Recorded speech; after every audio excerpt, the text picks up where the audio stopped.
Taylor Swift has released her 12th studio album, The Life of a Showgirl. The new record features 12 brand new songs and has already set a Spotify record for pre-saves. For more, let's bring in former Sony Music executive and Strat America's managing director, Seth Schachner. Seth, welcome.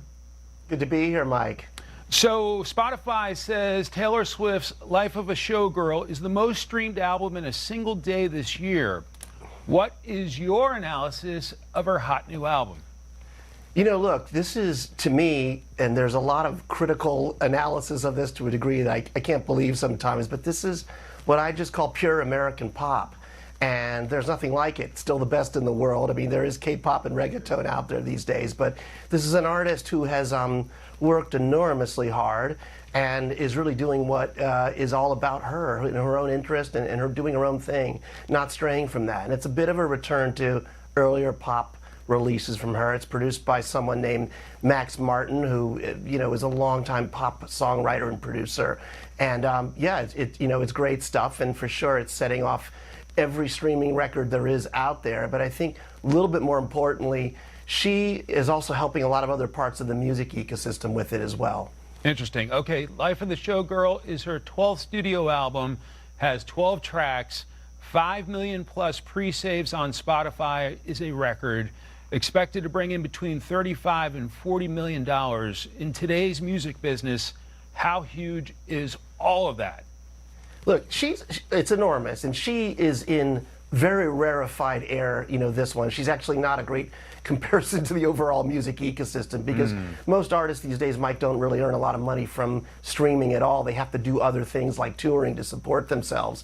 But she's in a position, and I think a lot of it has to do with social media and artist independence. And this is someone who's got an enormous audience and also is super savvy at working it, basically. So she's really risen to a level that, the music world hasn't seen really since a Michael Jackson or a Springsteen. And it's a pretty rare thing. And for the most part, it's an entirely positive story around the music and around the business that she's doing for it, as well.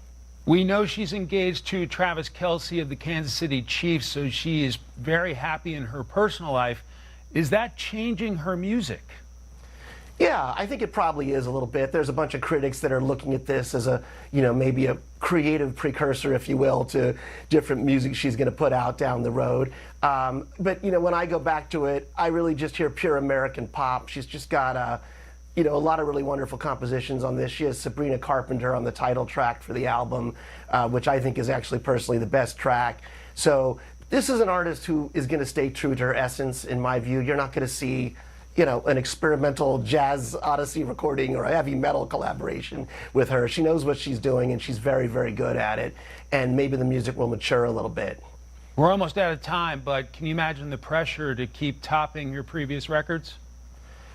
I mean, no, but just one thing I'd mention is what she's doing for retail and theaters and vinyl, and she's really topping things. She's got a rising tide that she's created for a lot of other parts of the music ecosystem that has really helped a lot of people, and I think that's a really extraordinary part of the story as well. Seth Schachner, thanks so much for your analysis today. Good to be here.